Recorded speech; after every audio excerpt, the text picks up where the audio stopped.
Good morning everyone. आज हम 7th class का चैप्टर पढ़ रहे हैं प्लांट न्यूट्रिशन और मेरे स्टूडेंट्स रीडिंग करेंगे और मैं इसको डिटेल में समझाऊंगा। So let's start. मैं हिमांशु को कह रहा हूँ, सबसे पहले हिमांशु स्टार्ट करेगा। यस हिमांशु स्टार्ट करें।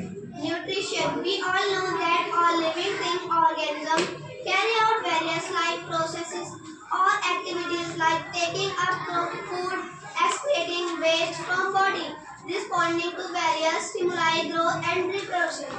जैसे हम देखते हैं सारे जो ऑर्गेनिज्म है वो कई तरीके के कार्य करते हैं। जैसे हम बात करते हैं वो अपनी बॉडी के अंदर से वेस्ट निकालते हैं। स्टिमुलाई एक प्रोसेस होता है जिसमें हम रिस्पॉन्ड करते हैं। अब मैं बात करता हूँ रिस्पॉन्स किसका होता है। प्लांट्स का भी रिस्पॉन्स होता है। प्लांट्स का रिस्पॉन्स क्या होगा? प्लांट जो रिस्पॉन्स करता है, हम एक प्लांट की बात करते हैं, छुई मुई का पौधा। जब हम उसे टच करते हैं उसको इंग्लिश में कहते हैं touch me not, that is a plant. जब हम उसे टच करते हैं तो वो बंद हो जाता है, तो इसका मतलब उसने रिस्पॉन्ड किया। वो उसका स्टिमुलाई मीन्स एक रिस्पॉन्स दिखाना किसी चीज़ के विषय में, और उसे ग्रोथ के लिए और रिप्रोडक्शन मीन्स दोबारा एक नए पौधे का बनना, उसकी ग्रोथ होना, छोटे से बड़ा पौधा होना, ये सब जो प्रोसेस होता है ये सारा प्लांट प्रोसेस कहलाता है। इसकी लाइफ साइकिल कहलाती है। यस आगे पढ़ें। All these life process require energy. और इस सब के लिए उसे एनर्जी की जरूरत पड़ती है। Do you know that energy is required continuously even when we are at rest? आपको पता है कि जैसे हमें एनर्जी की ज़रूरत पड़ती है, चाहे हम रेस्ट भी कर रहे हो तब भी हमें एनर्जी की आवश्यकता पड़ती है। Where does the energy come from? ये एनर्जी आती कहाँ से है? यस शुभम, अब आप पढ़े। Energy is stored in the form of chemical energy in food material. जो एनर्जी होती है वो फूड मटेरियल के रूप में प्राप्त होती है। To release this stored energy, the food is first converted into smaller and soluble molecules. ये जो एनर्जी है इसके सबसे पहले छोटे छोटे मॉलिक्यूल्स में बंटती है, छोटे छोटे इसके भाग हो जाते हैं एनर्जी के। This happens during the process of nutrition. ये न्यूट्रिशन के प्रोसेस में होता है। The components of food like carbohydrates, proteins, fats, vitamins and minerals are necessary for our body and are for nutrition. और इसके अंदर हमें क्या क्या चीज़ होता है? कार्बोहाइड्रेट्स, प्रोटीन, फैट्स, विटामिन और मिनरल की आवश्यकता पड़ती है।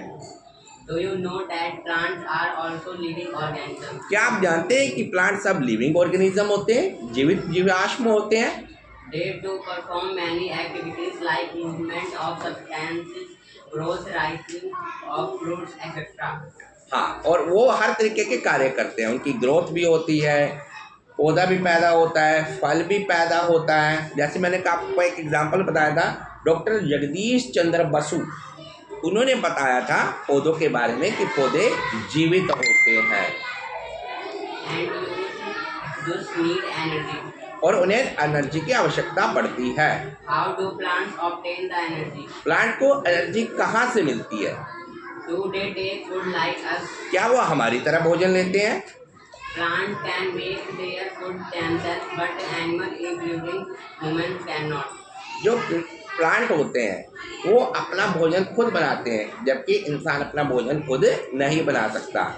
They get it from plant or animal that eat plants. वो एनिमल्स और प्लांट से लेते हैं। Thus, humans and animals are directly or indirectly dependent on plants. इसका मतलब इंसान और प्लांट एक दूसरे पर डिपेंड हैं। यस आप पढ़ें। Modes of nutrition. न्यूट्रिशन के क्या प्रकार होते हैं? Based on the modes of obtaining food, the organism can be classified into two types. इस ऑर्गेनिज्म को हम दो भागों में बांटते हैं, इनके भोजन लेने के तरीके को। Autotrophs autotrophs and heterotrophs. Autotrophs and heterotrophs. Autotrophs क्या होता है? जिसमें अपना भोजन खुद बनाता है। Autotrophs nutrition. The mode of nutrition in which organism make food themselves from simple substance is called यह वो प्रोसेस होता है जिसके अंदर जो पौधा हुआ है सिंपल सब्सटेंस से, सिंपल क्रिया से अपने कार्य को बना रहा है। Auto self thoughts. ऑटो का मतलब होता है सेल्फ, खुद का। ट्रॉप्स मीन्स नरिशमेंट, नरिशमेंट मतलब खुद ही भोजन को तैयार करना, अपने को नरिश करना, ताजा कर रहा है। Green plant are known as autotrophs. Green plants को ऑटोट्रोफ्स कहा जाता है। ग्रीन प्लांट्स क्या होते हैं? ग्रीन प्लांट्स वो होते हैं जो अपना भोजन खुद बना रहे हैं। तो वो कौन सी श्रेणी में आ गए आपके? Autotrophs.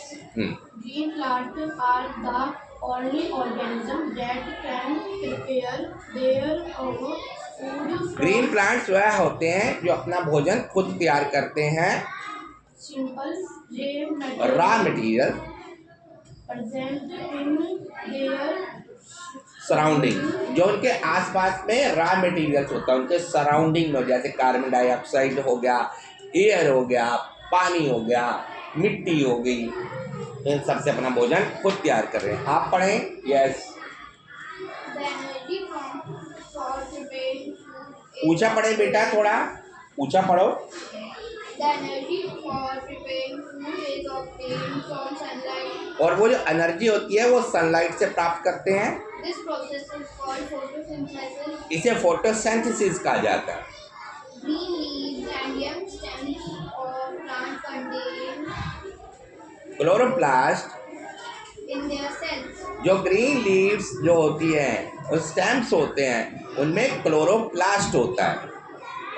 chloroplasts are green due to the presence of the green pigment. और जो एक क्लोरोप्लास्ट होता है एक ग्रीन पिगमेंट के, हरे रंग के कारण इसके पौधे का रंग हरा होता है, पत्ती का रंग हरा होता है, जिसे क्लोरोप्लास्ट करता है। तो क्लोरोप्लास्ट क्या करता है? पत्ती का रंग हरा करता है। It helps leaves to trap energy of the sunlight. और ये सूरज की रोशनी को भी ट्रैप करते हैं। Carbon dioxide is absorbed by the tiny pores on the surface of leaves called stomata.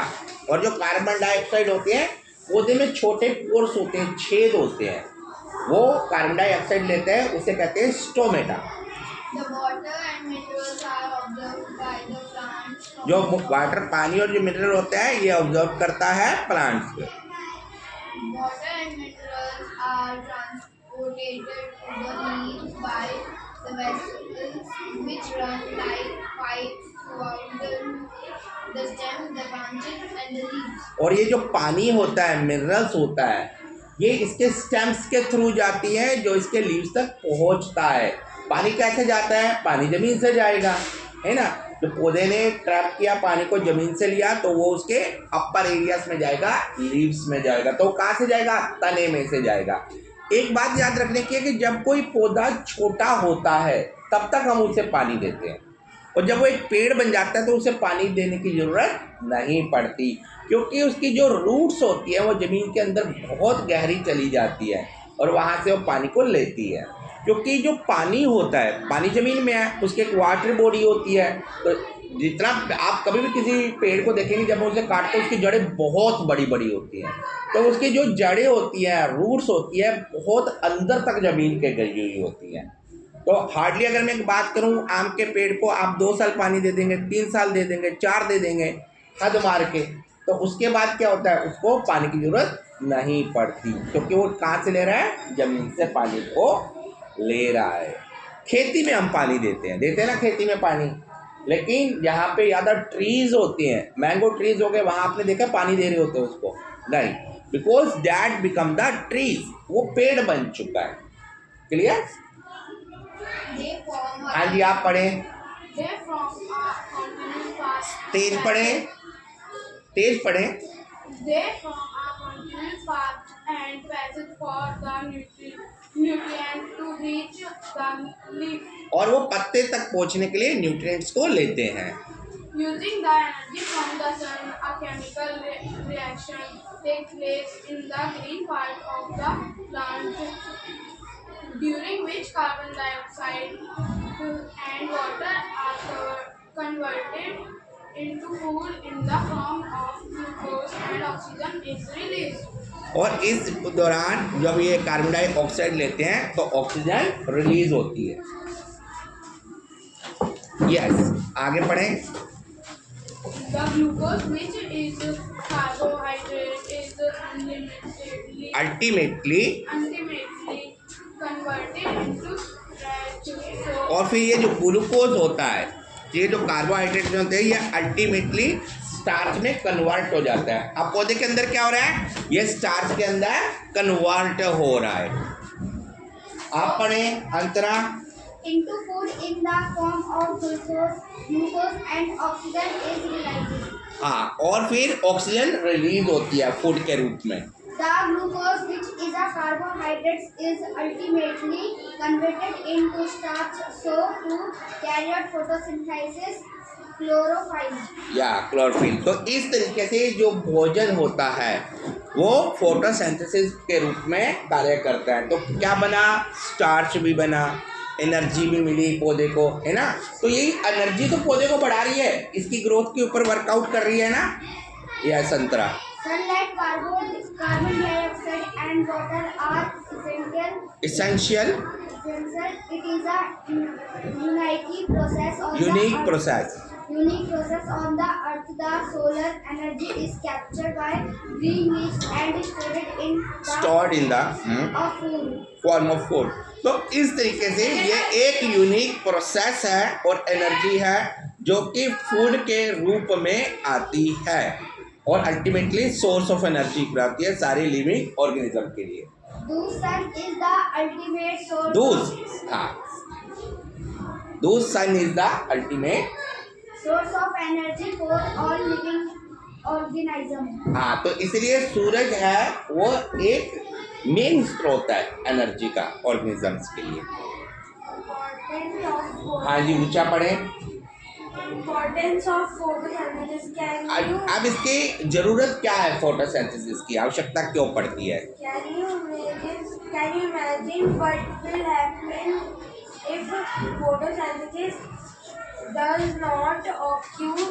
Photosynthesis is a biological process which supports life on Earth. Photosynthesis एक biological process है जिसमें कि जो अर्थ को एक सपोर्ट करता है। The survival of almost all living organisms directly or indirectly depend और जो डायरेक्टली और इनडायरेक्टली डिपेंड करता है the food made by the plants. Besides this oxygen, which is a byproduct of photosynthesis, is essentially for the survival of all living organism. तो इसलिए सारे living organism के लिए आवश्यकता पड़ती है। present on Earth. Also, photosynthesis maintains a balance between oxygen and carbon dioxide gas in the atmosphere. तो इस तरह ये कार्बन डाइऑक्साइड और जो गैस है उसके साथ इसके प्रोसेस को मेंटेन करता है। तो हमने कार्बन डाइऑक्साइड पौधों ने ली, ऑक्सीजन रिलीज किया, पौधे ऑक्सीजन रिलीज करते हैं और क्या लेते हैं? Carbon dioxide. यहाँ जी प्रिंस आप पढ़ें। Oxygen gas which is produce as a byproduct of synthesis photosynthesis is taken up by the animal during during breathing. breathing. तो ब्रीथिंग के समय जो ये फोटोसिंथेसिस होता है ये कार्य करता है। अब ब्रीथिंग कौन कर रहा है? इंसान भी कर रहा है। ब्रीथिंग कौन कर रहा है? प्लांट्स भी कर रहा है। इंसान क्या कर रहा है? कार्बन डाइऑक्साइड रिलीज कर रहा है और ऑक्सीजन ले रहा है। और पौधे क्या ले रहे हैं? वो कार्बन डाइऑक्साइड ले रहे हैं और ऑक्सीजन रिलीज कर रहे हैं। हम क्या ले रहे हैं? ऑक्सीजन और कार्बन डाइऑक्साइड छोड़ रहे हैं और कार्बन डाइऑक्साइड पौधा लेता है और ऑक्सीजन रिलीज करता है। तो ये ब्रीथिंग का प्रोसेस रहता है। हाँ जी पढ़िए। Animal in food term means carbon dioxide gas which is you have absorbed by absorbed by Plant. plant for photosynthesis। photosynthesis. हाँ जी, तो इस तरीके से कार्बन डाइऑक्साइड निकलती है पौधे से, जो कि अब्जॉर्ब होती है किसके द्वारा? कार्बन डाइऑक्साइड अब्जॉर्ब होगी, पौधे में कार्बन डाइऑक्साइड अब्जॉर्ब होगी, और हमारे से क्या गया? अब्जॉर्ब किसने किया? पौधे ने कार्बन डाइऑक्साइड अब्जॉर्ब किया, और हमने कार्बन डाइऑक्साइड छोड़ी थी, और पौधे ने क्या किया था? ऑक्सीजन भेजा था, और वो किसने अब्जॉर्ब की? वो ह्यूमन बीइंग ने अब्जॉर्ब की। तो इसलिए कहते हैं plants are the good source of oxygen. हाँ जी, पढ़े ललित।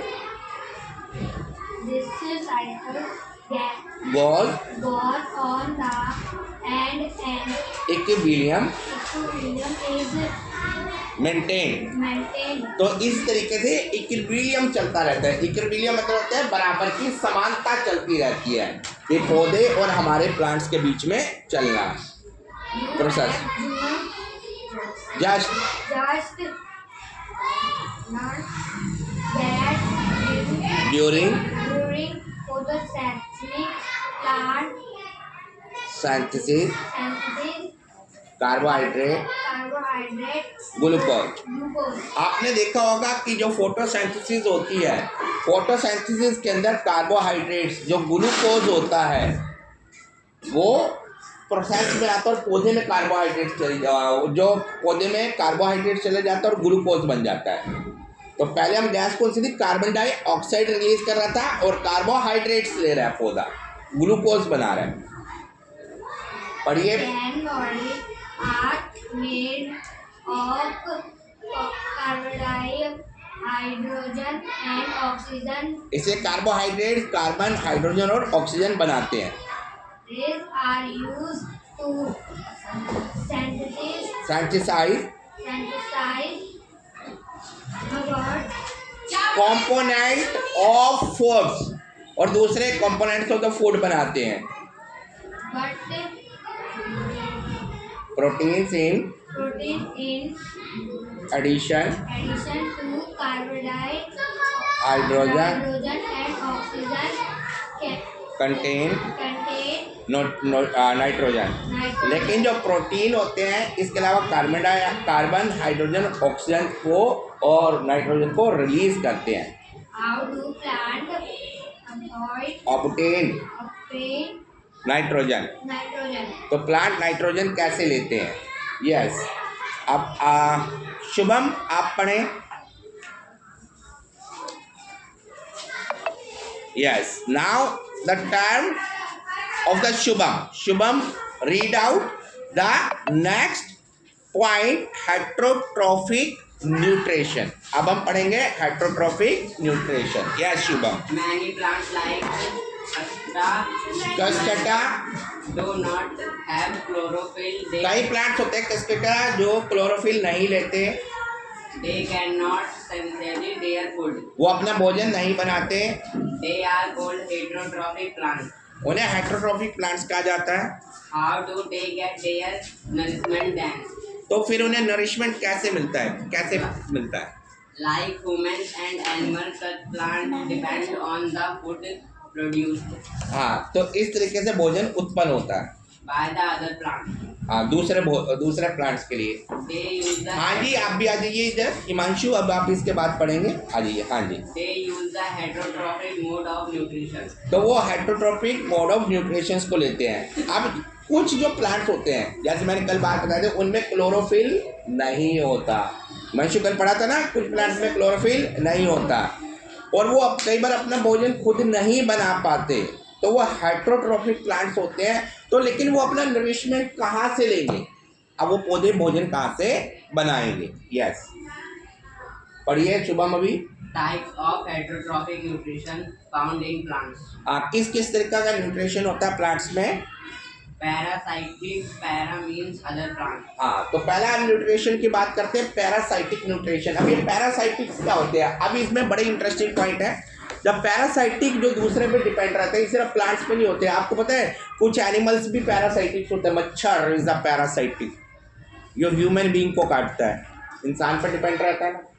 तो ऐसे ही कुछ प्लांट्स होते हैं, they are also called the parasitic plants, जो कि दूसरे प्लांट्स के ऊपर डिपेंड होते हैं। हाँ जी, Some plants like Cascata, अमरबेल, Amarbil or Dodder. Dodder plant do not have chlorophyll and it takes ready-made food from the plant on which they are climbing. हाँ, तो इसमें हमारा हो गया अमरबेल हो गया, और ये क्या होता है, जो दूसरे पौधों के पास भोजन है तैयार, ये उस पर डिपेंड हो जाते हैं, उससे खाना लेते हैं।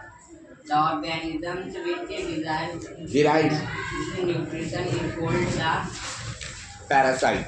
parasite.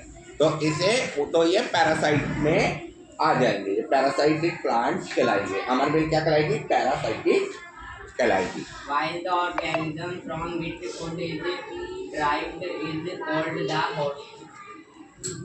हाँ, इसे जहाँ से वो भोजन लेंगे वो कहलाएगा होस्ट। तो होस्ट क्या हो गया, जिस पौधे के ऊपर वो डिपेंड था, तो ये उसका क्या हो गया, वो इसका होस्ट हो गया। तो ये मेहमान बन गया ना उसका, और इसने क्या किया, उससे सारा खाना ले लिया। जैसे आप जाते हैं रिश्तेदारों के घर में, तो हम खाना खाते हैं ना रिश्तेदार, तो ये क्या, ये पौधे ने क्या किया, पौधे ने उस पौधे के ऊपर डिपेंड और उससे खाना ले लिया और खा लिया। Yes, Cascata or Dodder plant have yellow, और जो कस्केटा और डूडर प्लांट होता है, ये येलो होता है, thread-like stems with the help of which it climbs over stems Stems. and branches.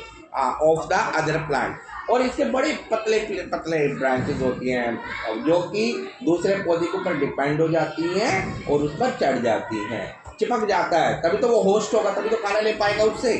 Yes, At various places, it develops parasitic roots called Hospedia, which piles into the host body for drying nutrition. हाँ, तो ये क्या हो जाएगा, ये develop करता है parasite root, जिसे होस्टोरिया कहते हैं, और ये जो होस्टोरिया होता है, ये होस्ट की बॉडी में चला जाता है और वहाँ से भोजन करते हैं। कई बार आपने पौधे देखे होंगे, कुछ पौधे क्या होते हैं कि दूसरे पौधे के साथ लिपट जाते हैं, आपने देखोगे ना, जड़ें लगी हुई होती है ना, बड़ी पतली पतली जड़ें होती हैं, वो पतली पतली जड़ें उन पौधों के अंदर गई हुई होती हैं। तो हम ये कहते हैं ये पौधा इसके साथ क्या कर रहा है, हम सोचते हैं इसी पौधे का भाग है। No, that are the parasitic plant, वो पैरासाइटिक प्लांट्स की जो जड़ें थी पतली सी, जो हमने बात करी थी, जो उस प्लांट्स के अंदर गई, डीपली गई, वो क्या हमारी कहलाई, वो हमारी होस्टोरिया कहलाई, वो होस्टोरिया थी। तो आगे कभी भी ऐसे प्लांट्स को देखिएगा तो जरूर बताइएगा दूसरे को किसे होस्टोरिया कहते हैं। तो ये जो प्लांट है ना, इसके ऊपर दूसरा प्लांट डिपेंड है। आगे पढ़िए। The host and parasite live in close association. With each other, और ये एक दूसरे के साथ जुड़कर चलते हैं, जुड़कर बनते हैं। In this association, the parasite is always benefited while the host is harmed. हाँ, और इसमें क्या होता है, पैरासाइटिक को हमेशा फायदा होता है, और जो बेचारा जो होस्ट होता है उसे हमेशा नुकसान होता है, क्योंकि होस्ट ने खाना बनाया और पैरासाइटिक ने उसको उठा के खाना खा लिया। Some parasitic plants like मिस्टिलिटोई, which grow on trees such as mango or mahava have green leaves and can synthesize for their food. जैसे अगर एक प्लांट की बात करते हैं, ये जो प्लांट्स होता है, ये प्लांट्स दूसरे प्लांट्स के ऊपर डिपेंड होकर उनके फ्रूट्स को, कई बार उसके फ्रूट्स को भी नुकसान कर देता है। जैसे मिस्टोलिटोई, एक जो पौधा है, एक पौधा है मिस्टोलिटोई, ठीक है, ये मैंगो और मावा पे चिपक जाता है और उसके भोजन को ग्राइंड करना शुरू कर देता है। जो भोजन बनाया उस पेड़ ने, उसके भोजन को इसने ले लिया। But they derive water and minerals from the host plant and thus are called partial parasite. और कई बार क्या करते हैं, ये उसका जो पेड़ है, आम का पेड़ है, मिस्टोली ने क्या किया, पानी ले लिया, उससे में से पानी प्राप्त कर दिया, तो इसने क्या किया, उसका पार्शियल पार्ट ले लिया। क्या लिया, पार्शियल, मतलब कुछ भाग को ग्रहण कर लिया। हाँ जी, मांशु पढ़िए। इंसेक्टोवेरियस प्लांट, अब ये बड़ा इंटरेस्टिंग प्लांट है। इंसेक्टोवेरियस प्लांट्स कई बार कीड़े मकोड़ों को भी खाता है। छोटे छोटे इंसेक्ट्स होते हैं, और ये जो छोटे छोटे इंसेक्ट्स चिपक जाते हैं, वो गिर जाते हैं, इसे कहते हैं पीथर प्लांट, मटका प्लांट। तो क्या होता है, इंसेक्ट्स बाहर निकल सकते हैं, when they are going to dead तो ये पौधा उसका न्यूट्रिशन अब्जॉर्ब कर लेता है। हाँ जी, Do you know that some plants can eat animals? क्या आप समझते जानते हैं कुछ प्लांट्स एनिमल्स खाते हैं? अभी मैंने आपको एग्जांपल दिया insects. Yes, The Venus flytrap, pitcher plant, Nepenthes, etc. हाँ, जिसके अंदर वीनस फ्लाई ट्रैप होता है। फ्लाई ट्रैप, फ्लाई का मतलब क्या होता है? फ्लाई ट्रैप, मक्खी जो उड़ती है ना उसको फ्लाई, उसको ट्रैप कर लेता है, उसको पकड़ लेता है। And can trap insect and digest them, और उन्हें पकड़कर डाइजेस्ट कर लेता है, पचा लेता है। Such plants which feed on insects for obtaining their nutrition are called insectivorous plants. इन्हें इंसेक्टिविरियस प्लांट्स कहते हैं। Insectivorous plant may be of green color or of some other colors. तो इंसेक्टिविरियस प्लांट्स ग्रीन कलर भी हो भी सकते हैं और दूसरे रंग के भी हो सकते हैं। They can prepare their own food. वो अपना खुद का भोजन बनाते हैं। The insects on which they feed fulfill their nitrogen requirement. हाँ, और वो उनकी नाइट्रोजन के रिक्वायरमेंट को पूरा करते हैं। In pither plant, Nepenthes pither-like structure is the modified part of the leaf. जो नेप्थेलिस होता है, पीथर होता है, ये इसका मॉडिफाइड पार्ट होता है। इसका एक कहा जाए कि मटके टाइप की जो एक शेप बनी होती है, मॉडिफाइड पार्ट होता है, क्योंकि अंदर गिरेगा तभी तो कीड़ा मरेगा ना, उसके अंदर चिपक के गिरेगा। अब मॉडिफाइड क्या नहीं, अगर मॉडिफाइड मटका बना उसके अंदर इंसेक्ट्स आके गिरा है ना, अगर मैं इसको प्लेन कर दूँ तो इंसेक्ट निकल जाएगा, और उसके अंदर पीथर होगा तो पीथर के अंदर इंसेक्ट बैठ जाएगा। तो वो इसके रेशेस ऐसे होते हैं, इससे चिपकने वाले होते हैं कि वो बाहर निकल ही नहीं पाता। जैसे आपने देखा होगा, अगर हम बात करें मकड़ी का जाला जिसको वेब कहते हैं, ठीक है, तो वेब में क्या, अगर कोई इंसेक्ट चिपक गया होता तो आपको बहुत पतला दिखता है जाला, सर ये तो धागे से भी छोटा है, लेकिन कोई इंसेक्ट उसे चिपक जाता तो वो छूट नहीं सकता। क्लियर? तो इसी तरह वो ट्रैप हो जाता है, तो इसी तरह इस प्लांट्स में के अंदर वो ट्रैप हो जाएगा। Yes, The apex of the leaves from are lit over the pither which can be opened or closed down. हाँ, और उसके बाद इसके ऊपर जो पार्ट होता है वो बंद हो जाता है। मैं इसका एग्जांपल दिखा रहा हूँ, पीथर प्लांट का ये है। तो इसके अंदर यहाँ पर जैसे इंसेक्ट्स गया तो ये पोर्शन बंद हो जाएगा। Yes, When inside the pither, insect sit on the pitcher, जब कोई कीड़ा उसके ऊपर मटके के ऊपर बैठ जाता है, उस पौधे के ऊपर बैठ जाता है, the lid closes and the insect slips down, और ये ऊपर का इसका ढक्कन बंद हो जाएगा और वो जो कीड़ा वो फिसल के नीचे चला जाएगा and get entangled into the hair. Hairs, और उसके हेयर्स की क्या बात है, वो रेशे, और रेशों से वो छूट नहीं सकता। Plant cells secrete digestive juice to digest the insects. और प्लांट उसकी बॉडी में से जूस निकाल लेगा। यह संतरा अब आप पढ़ें। Such plants grow in soil that is not so rich in nutrition and use the nutrition obtained from insect to supplement the food they prepare by photosynthesis. तो ये जो पौधे होते हैं ना, कई बार ऐसी जगह पे उगते हैं जहाँ पे न्यूट्रिशन नहीं होता। जैसे ये पौधा एक ऐसी जगह उगा जहाँ पे उसको जमीन से न्यूट्रिशन नहीं मिला, लेकिन ये फिर न्यूट्रिशन इसने कहाँ से ले लिया, इंसेक्ट से ले लिया। Other examples of insectivorous plants are sundew plant and bladder what, और इसका दूसरा एग्जाम्पल प्लांटों का क्या क्या है, इंसेक्टिव प्लांट साल का सनड्यू प्लांट और bladder what plant. Saprophytic, decaying matter, सैप्रो मतलब होते हैं जो मैटर डिके हो जाता है, जो चीज़ें धीरे धीरे खत्म हो रही है, जमीन में मिल रही है, ये उनको खाती है। अभी आप देखेंगे ये क्या चीज़ है सर, आप पूछेंगे, आपने कभी भी कोई इंसेक्ट जमीन पे मरा हुआ देखा होगा तो कुछ टाइम के बाद वो खत्म हो जाता है जमीन पे, है ना, बिल्कुल साफ हो जाता है वो एरिया। तो ये प्लांट्स क्या करते हैं, उस मरे हुए डेड जो इंसेक्ट है उसको खाएगा, उसकी बॉडी को खत्म कर देगा अपने। Yes, in saprophytic mode of nutrition, the organism obtain nutrition from that and decaying organic matter. तो इसके अंदर सैप्रोफाइटिक मोड ऑफ न्यूट्रिशन में ये डेड मरे हुए ऑर्गेनिजम्स में से भोजन अपना प्राप्त करना शुरू करेगा। These organisms are known as saprophytic. For इसे example, सैप्रोफाइटिक कहते हैं। ये किस किस में हो गया? मशरूम हो गया, यीस्ट हो गया, सिर्फ बैक्टीरिया में हो गया और माउस में हो गया। These are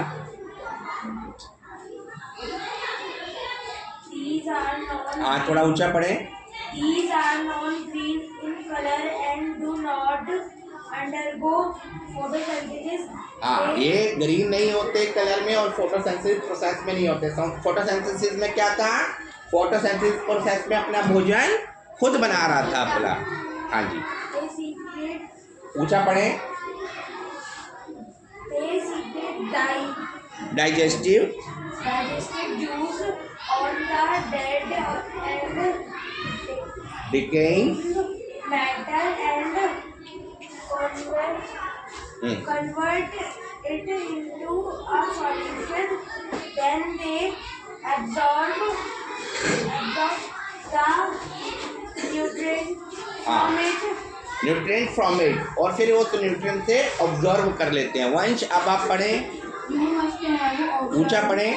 You must have observed white patches patches on pickles, leather leather, clothes, and other article that are left in hot and humid weather for long time. आपने कभी भी देखा होगा लेदर के ऊपर एक सफेद रंग के निशान आ जाते हैं, है ना? चमड़ा आप कुछ सामने तक रख लो तो चमड़े के ऊपर निशान आ जाते हैं, वाइट कलर के निशान आ जाते हैं, है ना? तो ये ह्यूमिड वेदर के कारण आ जाते हैं। मतलब एक ऐसा मौसम जहाँ पे ना गर्मी हो ना सर्दी हो, बीच का मौसम, नमी, इसको क्या कहते हैं? नमी के कारण उस पर निशान उत्पन्न हो जाते हैं। These white patches are fungi. इन्हें फंगी कहा जाता है। During rainy season, they cause a lot of damage to many things, ये कई चीज़ों का नुकसान करती है fungi. generally the fungal spores, are present in the air. ये जो फंगस होता है ये हवा में मिलता है, लेकिन क्या हो जाता है रेनी सीजन में ये एक्टिव हो जाता है, और रेनी सीजन में देखना नुकसान होता है सबसे ज़्यादा। चमड़े के ऊपर निशान आ जाएगा और कई जगह फंगस पैदा हो जाती है, वाइट कलर की पैच आ जाती है। Yes, When they land on wheat, right, warm things, they germinate and grow, और जैसे उसे एक गीली जगह मिलती है तो वो पैदा होना शुरू हो जाता है, ग्रो करना शुरू कर देता है। आप पढ़ें, ऊंचा पढ़ें। Science is going together and is going to life. Symbiosis, same means together, इकट्ठा, ब्लोज लाइफ ऑफ म्यूटिलिज्म। तो ये इकट्ठा पैदा होते हैं किसी चीज में, इसे एक मौका मिलता है पैदा होने का, तो ये क्या होगा? अचानक उत्पन्न हो गया। In this mode of nutrition, two different kind of organisms work together or their mutual, mutual ऊंचा पढ़ें। benefit. तो ये अपने म्यूचुअल बेनिफिट के लिए कार्य करते हैं। For example, certain certain fungi fungi, live in the roots of trees. और कुछ जो फंगी होती है जो पेड़ों की जड़ों में रहती है। The trees provide nutrients to the fungus, and in return, fungi help in taking up water and nutrients from the soil. हाँ, तो ये जो ट्री क्या होता है, ये न्यूट्रिएंट्स प्रोवाइड करता है फंगस को, और इसके बदले में फंगस क्या करती है? जमीन से पानी, न्यूट्रिएंट सॉइल से लेकर देती है। किसको? पेड़ को। In leeches, लिंचिन्स, algae, which is एल्गिया, algae, which is an autotroph, and fungus, which is a saprophyte, containing linked chlorophyll. together, containing chlorophyll, Synthesis food and supply to the fungi, while the fungi while the fungi supply water, minerals, and shelter हाँ, तो इसी तरह जो fungi होती है ये पानी को सप्लाई करती है और इसी तरीके से ये म्यूचुअल बेनिफिट देती है पेड़ को। Both live together in intimate association and are unable to live individually, और इसलिए ये दोनों अलग नहीं रह सकते, इन दोनों को इकट्ठा रहना पड़ता है क्योंकि दोनों एक दूसरे की कंडीशंस को पूरा कर रहे हैं। Bacteria present in noodles of Leguminous plant pea Also also exhibit symbiotic, symbiotic इसे सिम्बियोटिक रिलेशन कहा जाता है। सिम्बियोटिक रिलेशन क्या था? सिम्बियोसिस, अभी एक वर्ड पढ़ा था ना, इकट्ठा रहना, इकट्ठे एक दूसरे की आवश्यकता की जरूरत पड़ती है। आप पढ़े Antara replacement, yes, replacement of nutrients in the soil, replacement on the nutrients in the soil. Plants absorb mineral nutrition from the soil, so their amounts in the soil keep on declining, जो so farmers Spread. of fertilizers which contain plant nutrition such as nitrogen. हाँ, तो इसलिए कई बार ये nutrition जब खत्म हो जाता है, जो किसान क्या करते हैं, किसान इसमें नाइट्रोजन पोटेशियम खाद डालते हैं। सुना है ना, यूरिया डाला जा रहा है, तो यूरिया क्या कर रहे हैं, रिप्लेसमेंट कहते हैं। रिप्लेसमेंट मतलब फिर ताज़ा करता है ज़मीन को। फिर ज़मीन के अंदर हमें चाहिए होता है पोटेशियम चाहिए होता है, नाइट्रोजन चाहिए होता है, तो वो यूरिया की फॉर्म में डाला जाता है। Potassium, potassium, phosphorus extra helps to enrich the soil. Soil, हाँ, जो सॉइल को इनरिच करता है। आप जो भी प्लांट्स खाते हैं ना, आप कभी भी जब भी प्लांट्स को यूज़ करते हैं, बीटल हो गया, ठीक है, बीट रूट्स हो गया, तो ये इसके अंदर कई चीज़ें होती हैं। किसी में फॉस्फोरस होता है, जैसे केले में फॉस्फोरस होता है, तो जो केला होता है, जो बनाना होता है ना, ये कई जगह काम आता है। एक तो it is a good source of carbohydrates, अच्छा सोर्स है भोजन का, और दूसरा इसमें फास्फोरस होती है, तो ये हमारे हार्ट्स के लिए भी बहुत अच्छा होता है। In order to synthesize protein, crops require a lot of nitrogen after a harvest. Harvest the soil become deficient in nitrogen. जब हम किसी सॉइल में काम करने लग जाते हैं, वर्कआउट करने लग जाते हैं, तो सॉइल में क्या होता है, डिप्लेसमेंट हो जाता है। डिप्लेसमेंट मतलब कि हमारी नाइट्रोजन साइकिल कम हो जाती है, नाइट्रोजन कम होगी, मतलब हमने ज़मीन में को यूज़ किया खेती में, तो उसके अंदर जैसे कार्बन डाइऑक्साइड जैसे नाइट्रोजन साइकिल होती है वो ख़त्म हो जाती है, तो ये रिप्लेसमेंट का प्रोसेस हमें करना पड़ता है। Nitrogen gas is present in atmosphere in एब्यूडेंस, but plants cannot use it as they can use carbon dioxide gas. हाँ, तो नाइट्रोजन गैस है तो सही वातावरण में, लेकिन पौधा सिर्फ अभी क्या ले रहा है, कार्बन डाइऑक्साइड ले रहा है। Nitrogen should be available in food form. Soluble form, nitrogen है ये सोल्यूबल फॉर्म में होती है, मतलब ये जमीन के अंदर है, मिक्स है। Yes, rhizobium, Rhizobium, a bacteria can absorb nitrogen from Atmosphere. can convert it into food form. Soluble form. तो जो राइजोबियम एक बैक्टीरिया होता है जो कि एटमॉस्फेयर से जिसने नाइट्रोजन को लिया और उसे सोल्यूबल फॉर्म में भेज दिया। But Rhizobium can prepare its own food. तो ये राइजोबियम अपना खुद का भोजन नहीं बना पाता, So it lives in the roots of peas, हाँ, तो ये पीस, मटर पे, चने पे, मूंग की बीन्स पे रहता है, लेमिटिनियस प्लांट्स पे रहते हैं, और उन्हें provide them with the nitrogen, उन्हें नाइट्रोजन देता है। and other leguminous plants and provide them them with nitrogen, हाँ, उन्हें नाइट्रोजन प्रदान करता है। On the On the other hand, plants provide food and shelter to the bacteria. और दूसरी बात करें, जो प्लांट्स होते हैं ये शेल्टर देते हैं बैक्टीरियाज को। They have Symbiotic relationship with them, और उनमें साइंटिफिक रिलेशनशिप में बताया था ना, साइंटिफिक रिलेशनशिप एक दूसरे पे डिपेंड होना, एक के बगैर दूसरा अधूरा है, क्योंकि वो प्लांट्स की डिमांड को पूरा कर रहा है और प्लांट उसकी डिमांड को पूरा कर रहा है। Yes, classification is beneficial for the farmers As they do not need to add nitrogen fertilizer, fertilizer to the soil in which luminous, plants are grown. हाँ, तो ये एक ल्यूमिनियस प्रोसेस है। जो ल्यूमिनियस प्लांट था, ल्यूमिनियस प्लांट से क्या किया, they give the nitrogen to the plant. जो this was an interesting chapter जिसमें हमने पढ़ा प्लांट न्यूट्रिशंस के बारे में डिटेल में। अब हम इससे नेक्स्ट चैप्टर को नेक्स्ट वीडियोस में देखेंगे और that was also the one of the interesting chapter, वो होगा फिर न्यूट्रिशन इन एनिमल्स। आज हमने पढ़ा nutrition in plant. Thank you everyone.